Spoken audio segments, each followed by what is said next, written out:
how did that come about? I mean, here was Bowie, someone whose work you admired, and then somehow you're in a room with a meeting with David Jones.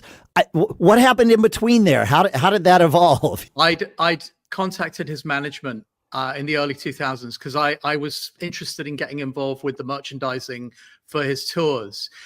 David had health issues, so the tour that he was on at that time was the Reality Tour, and that actually ended up being the last time he was going to tour.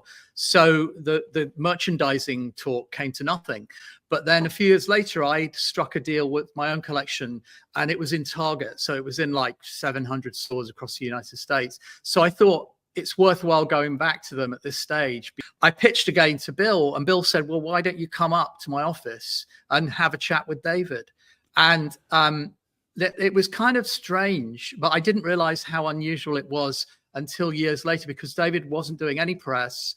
He wasn't doing any live shows. He was kind of off the radar. I went up to the office, waited for the sort of customary 20 minutes for the star to arrive. And he came into this huge boardroom with Coco, his sort of, right-hand person. Yeah. And he was immediately disarming. He was immediately extremely down to earth and made it seem like it wasn't a weird thing.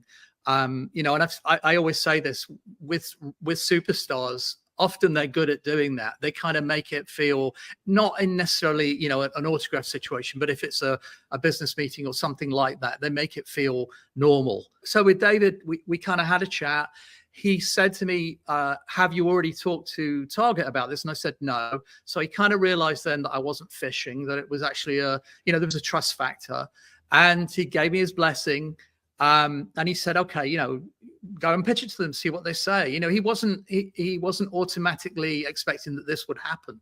And then we worked together for about 9 months. We had, a number of sort of design review meetings. He didn't design anything. He wanted me to design it and then kind of run everything by him to get his okay. Sure. And he was great. I mean, at one point he said to me, oh, you should make your name bigger on the label, because it was Bowie by Keanan Duffty. And, I said, well, they're buying it for you, obviously, they're buying it for Bowie.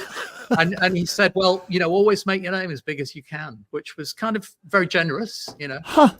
But also perhaps some great life advice. Like, it's funny because Martha Stewart said the same thing to me. And kind of your understanding that you're the brand, and sort of project that and do it with confidence.